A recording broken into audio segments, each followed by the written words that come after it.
올해 국내 증시 지난해 대비 75.6% 상승하면서 주요 20개국과 OECD 회원국 중에서 상승률 1위를 차지했습니다. 네, 내년에도 우리 증시가 상승 흐름을 이어갈 수 있을지 정철진 경제평론가와 살펴봅니다. 어서 오십시오. 네, 안녕하십니까. 안녕하세요. 네.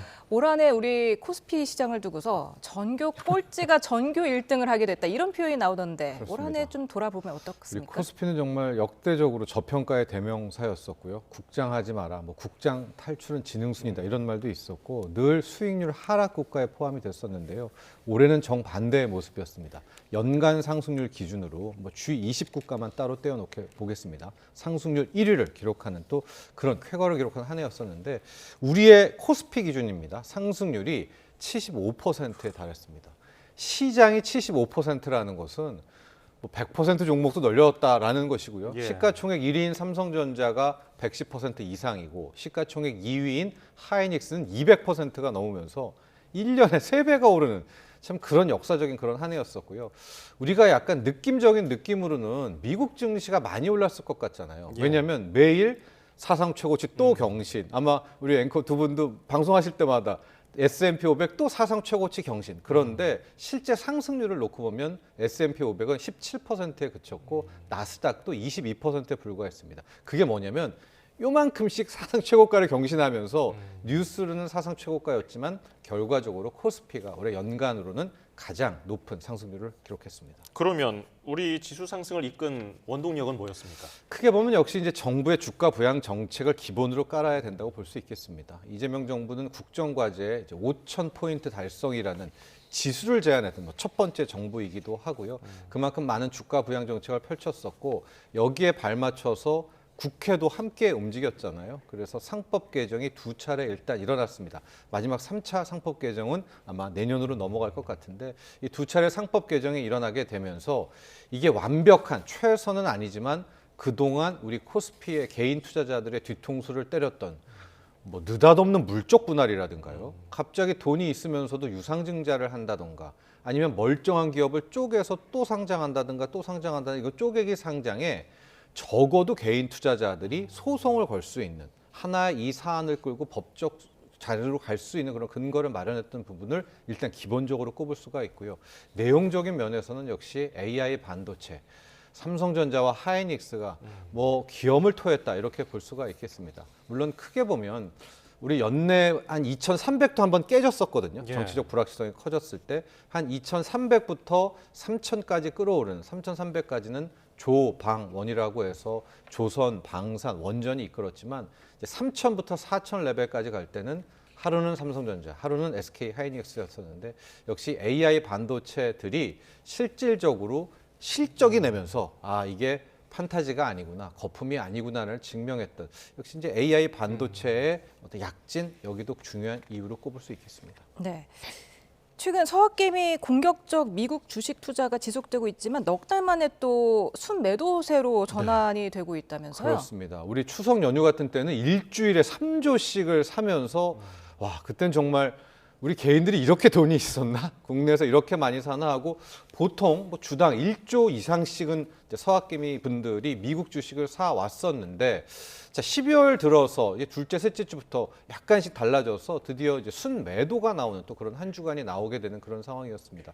저기 추이를 놓고 보면 확연하게 주식 순매수 금액이 줄어드는 것을 알 수가 있죠. 10월 같은 경우에는 거의 70억 달러에 또 육박을 했었는데 거기에 비하면은 지금 한 3분의 1 토막이 낮다 이렇게 볼 수가 있겠는데요.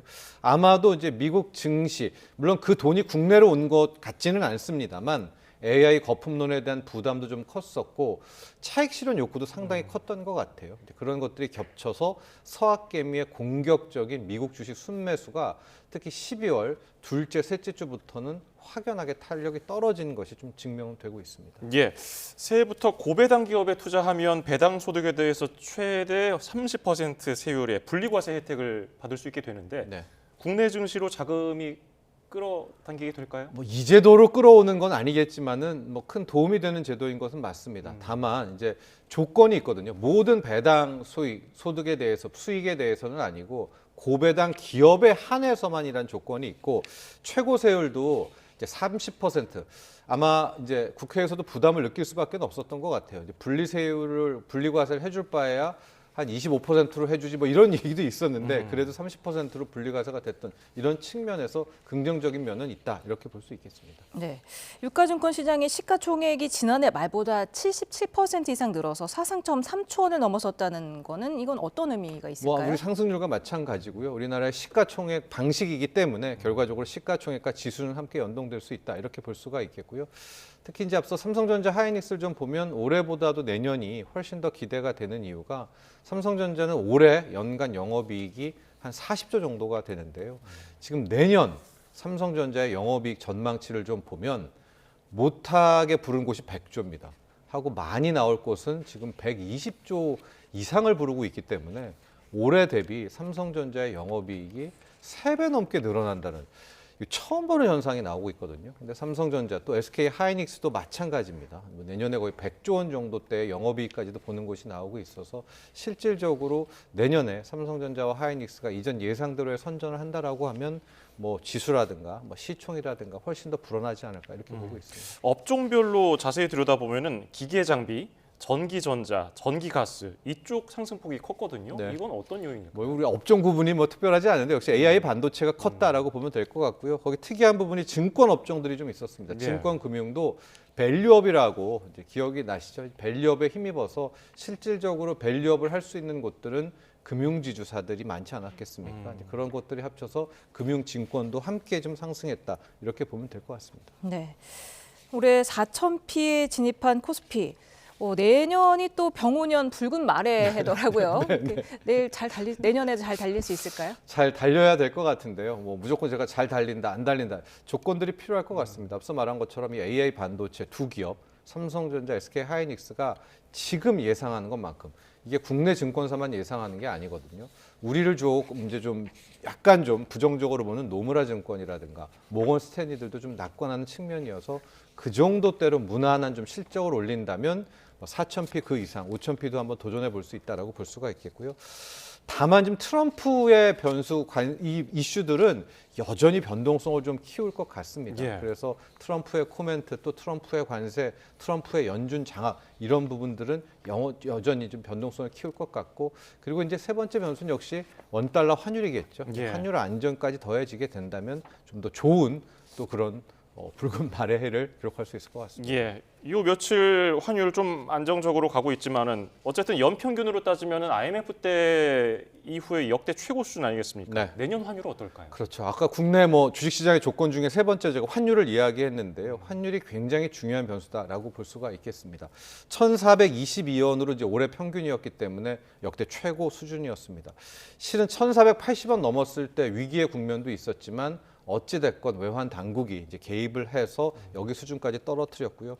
내년이 굉장히 중요한데 뭐 여러 요인들이 있지만 뭐 다 언급하기보다 저는 좀 한 가지 모멘텀을 좀 보면 우리가 매년 200억 달러씩을 이제 미국에 이번에 한미 관세 협상의 조건으로 투자해야 되는 거 아니겠습니까? 그래서 그 200억 달러가 지급되는 순간에서의 외환 시장의 변동성들을 한번 봐야 될 것 같습니다. 그게 실질적으로 지급이 되고 난 다음에 오히려 불확실성 제거로 보면서 안정될지 아니면 야 이제 시작이구나 더 불안한 모습을 보일지도 함께 봐야 되지 않나라고 해서 모멘텀으로는 그걸 봐야 되겠고요. 또 하나 이거는 좀 잘 많은 전문가들이 언급하지 않는 변수이기도 한데 저는 좀 보고 있는 것이요. 내년 1분기께 트럼프 상호 관세에 대해서 연방 대법원의 최종 판결이 있거든요. 지금 아직은 반반이고 오히려 트럼프 쪽이다. 그래서 뭐 위법으로 발표하진 않을 거다라고 이야기는 하지만 이게 만에 하나 트럼프의 상호 관세를 연방 대법원이 미국의 연방 대법원이 위법 판결을 낼 때는 이게 이제 문제가 상당히 복잡해집니다. 그동안에 받은 관세를 어떻게 각국에 돌려줄지에 대한 문제도 있고 우리 한미 관세 협상도 실질적으로 상호 관세 기반에서 이런 협상을 한 것 아니겠습니까? 예. 이건 또 어떻게 해야 될지 모르고 해서 저는 이제 원달러 환율에 뭐 큰 여러 가지 이 중에서 꼽자면은 연방 대법원의 판결 이후에도 또 어떤 모습을 보일지도 굉장히 중요한 모멘텀이라고 보고 있습니다. 네. 그러니까 외환위기였던 1998년보다 지금 연평균으로 따지자면 환율이 더 높았다는 건 되게 엄청나게 높은 건데 지금 내년에도 1,400원대로 내려가기 어렵다는 전망이 한국수출입은행에서 나왔거든요. 네. 이렇게 되면은 어떻게 되는 겁니까? 물가 같은 것은. 그렇죠. 그러면 수입 물가는 여전히 높겠죠. 왜냐하면 1,400원대라고 하는 것도 결코 낮은 환율대는 아니기 때문에. 그래서 제가 누누이 말씀드리는 게 어서 빨리 1,300원 그 밑으로 좀 떨어져야 된다는 이야기를 하고 있는데요. 앞서 말한 그런 모멘텀 외에도 좀 필요한 부분들이 저는 한국은행이 뭐 금리 인상은 못한다 할지라도 최소한 금리 인하 뭐 종료 선언은 이제 늘 해야 된다. 즉 올리지는 않겠지만 앞으로 추가 금리 인하는 안 할 것이다 정도의 좀 나름의 긴축에 대한 모습도 함께 좀 보이는 것이 실제적으로 한국은행의 통화 정책이 어느 정도 환율에 좀 효과를 미치지 않을까라고 보고 있다라고 말씀드리고 싶고요. 또 하나가 이 환율 문제는 결과적으로 우리의 문제이기도 하지만 미국 달러 자체의 문제이기도 하거든요. 그런데 지금 트럼프 대통령이 이제 내년 11월에 중간 선거를 앞두고 연준을 장악하고 미국의 금리를 또 빠르게 낮추고 달러를 더 찍어내서 뿌릴 이럴 계획을 갖고 있기 때문에 이걸 해준다면 우리 자체적인 문제가 있다 할지라도 미국 자체의 몸값, 달러 인덱스죠. 이게 이제 올해도 떨어졌지만 우리는 오르긴 했지만 더 큰 폭으로 달러 인덱스가 미끄러지게 된다면 좀 환율이 안정되는 그런 좀 우회적인 효과도 기대해 볼 수 있을 것 같습니다. 예.